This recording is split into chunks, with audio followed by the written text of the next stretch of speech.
Hello students, welcome to our beach short-term course. In today's session, we're gonna do a still life oil painting. So I'm ready with my canvas cloth and my palette and my oil paintings, and we need a distilled turpentine and we need a purified linseed oil for this painting. So first let me pour this linseed oil in a container. A small amount of linseed oil is more than enough for any paintings.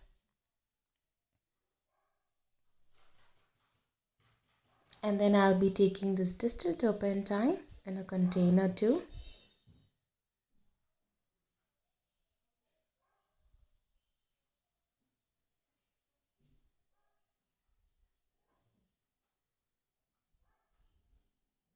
We need this distilled turpentine a little more than linseed oil because we will be washing our brushes.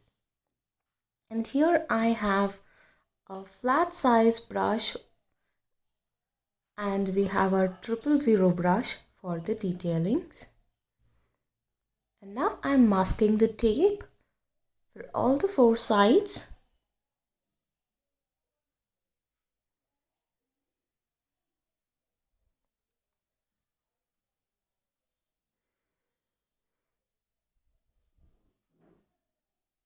And once we have masked the tape for all the four sides, let me take my HB pencil. With this, I have prepared this beautiful sketch of a still life. Now let me take my oil paints and my palette. So now I'm taking my black color and white color and burnt sienna, and I'm taking my crimson color.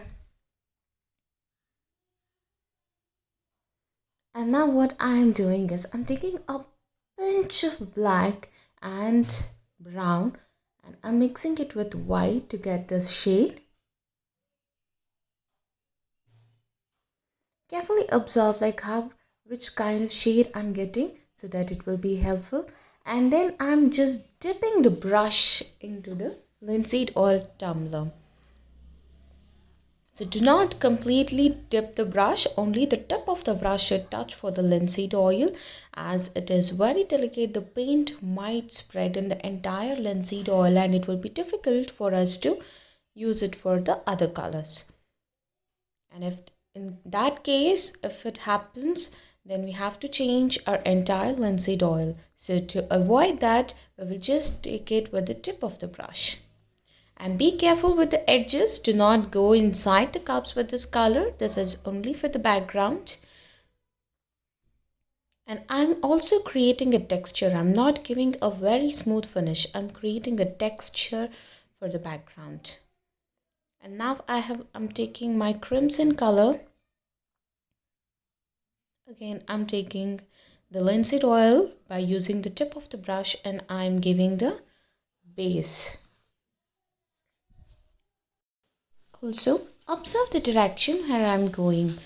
So I'm going from left to right or right to left, but I'm not using the vertical direction because I want a texture which creates a horizontal line. So with the crimson color, first I have made the base over here. And now to give the shade and the shadow effect, I'll be mixing it with a darker black color.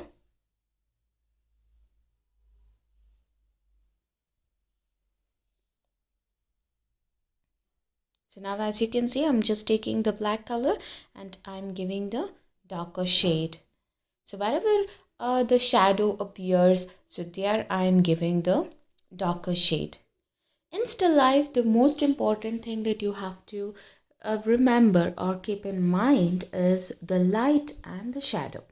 So first you have to observe where the light is falling and where the reflection might appear and where the shadows are and where are the darker sides and the darker shades. All these things matters a lot. And now I'm giving the shadow for the cup.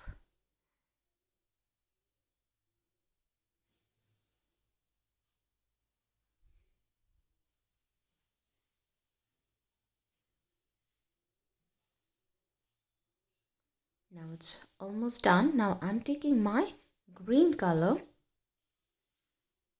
and I'm mixing it with linseed oil, and I'm using it for my first cup.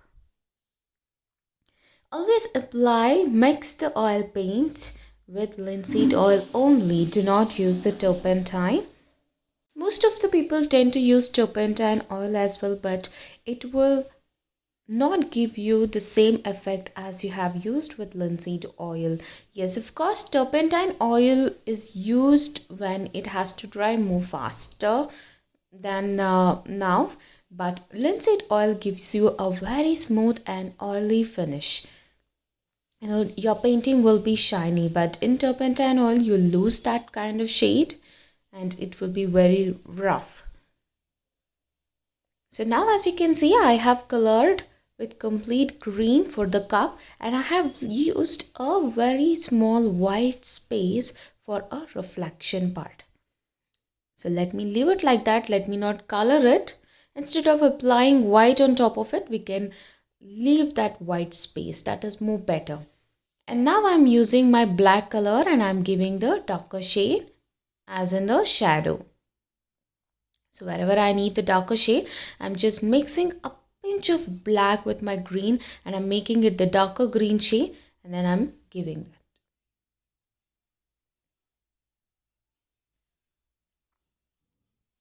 So now our first cup is almost half ready. Yeah. And now I'll be taking my blue color. I'm using my cobalt blue here. So I'll do the same as I have done for the first color. I'll just completely color but leaving a small white space. Instead of using white color, I'm leaving that white part for the reflection. So now I have completed coloring the blue color for our second cup. And make sure the colors are very smooth and neat and it's in one direction, and there should be no patches as well. Make sure there are no patches and there are no white spaces as well. And now I'm taking my yellow color. There is the chrome yellow which I'm taking. So now I'll be using this for my third cup. And make sure you wash the brush every time with turpentine oil very neatly. Okay, we don't want any residues of the previous color. It will spoil the painting. And even for this yellow color, I'm leaving a small white space for the reflection. And if you observe, all the reflections are in the left side. That means the light is falling from the left. And even on the base, if you can observe, I have given a very small white shade towards our left hand side, and towards the right hand side I have given the darker shade and the shadow of the cups, isn't it? And now as you can see, I'm washing my brush and then I'll be taking my vermilion hue and I'll be using it for my fourth cup. That is the last cup which we have.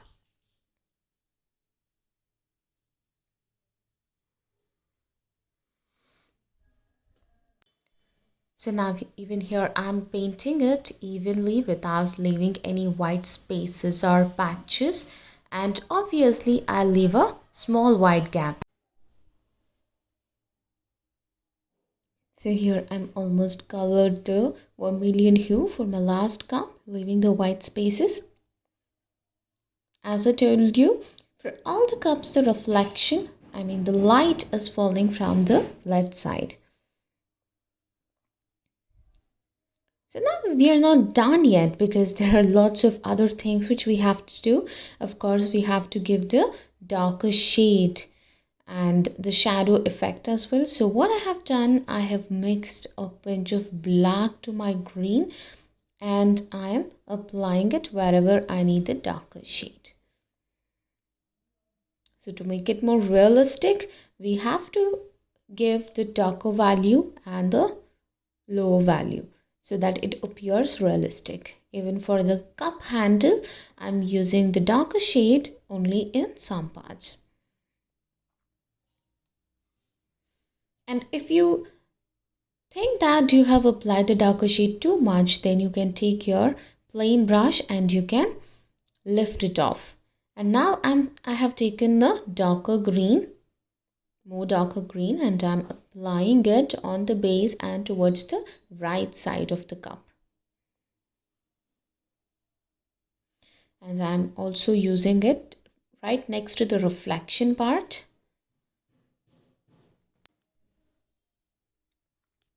And make sure that you blend both lighter and darker green. And now I'm using my white color and I'm adding more reflection part for the cup handle and towards a right hand side and left hand side as well. So as we have left the white space doesn't mean that we will just leave it off like that. We also need it more clear. So I have added more whiter part and I'm doing the same thing for all the cups. In my blue cup also I'm adding a bit of whiter shade because the light will fall even on top of that as well. And I have given a very thin white line at the edge, the mouth of the cup. Now as you can see, I have blended both white and blue and it has got a very nice shade. But for yellow, we are not using darker black as a shade. Okay, so we are using chrome yellow for the darker shades. As yellow is the lightest color, you can use your chrome yellow and give the darker shade effect. And also we'll be using the whiter shade for the reflection part to show it. As you can see, I'm using the whiter shade over here and the mouth of the cup and even for the handle. And now it's time for us to do the same thing for the last cup, which is a red color. That is the vermilion hue. I'm mixing a bit of black and I'm giving a darker shade over here. And then again, I'll be using white and I'll be highlighting it. So we have used the same methods and the same techniques for all the 4 cups. Just make sure that you follow the same techniques and the same methods and you create the painting more beautiful. So now as you can see, I have done with giving the reflection part and the highlight part for the last cup as well. And make sure to use a very smaller number brush for all these things as we need a very thin line.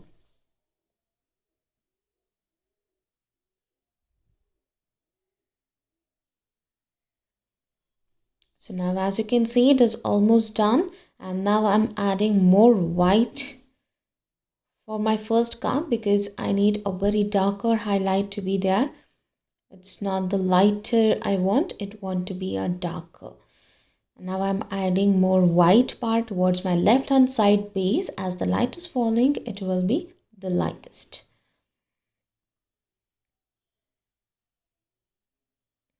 And I'm going through only one direction. Observe that, do not use a different direction.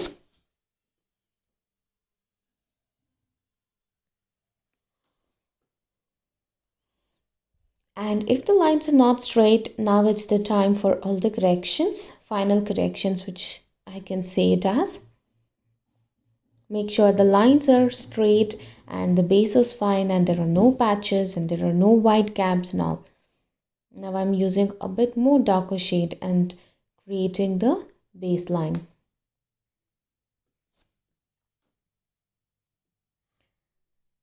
I'm making the shadow of the cup at the bottom. I'm making it more neater.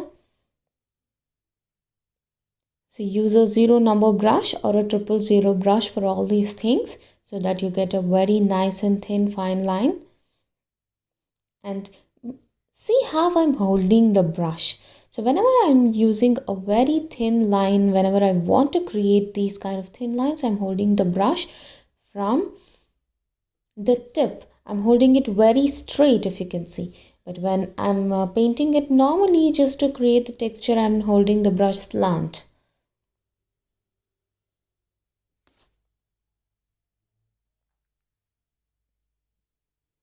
Now as you could see, I have applied the darkest shade on the top of the base. I'm just spreading it over to my right hand side. I'm just blending in both the darker and the lighter shade so there will be no patches.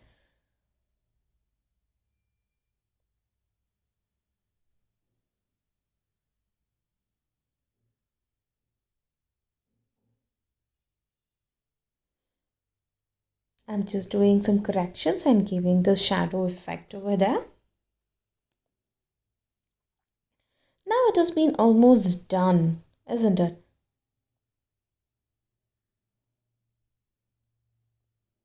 So now the only left out part is, now we will remove our masking tape and see how our painting is. Okay, carefully remove the masking tape because the oil painting is still wet. It takes approximately 5 to 6 days to completely dry. So be careful, remove the masking tape carefully so that you will not spread your oil painting.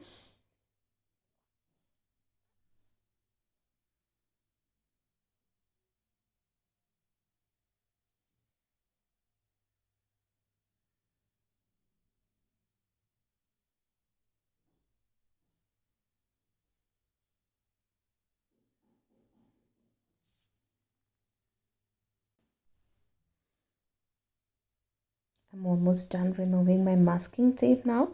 It is looking beautiful, isn't it? So practice this again and again and remember all the techniques and all the methods which we have followed in this painting. And do not use the turpentine oil for the painting purpose. Use the turpentine oil for just washing the brush. Remember all these things and create the same painting. Let me see who creates it more beautiful than me. I'll be waiting to see your paintings. And remember, art is always a good start. See you in the next session.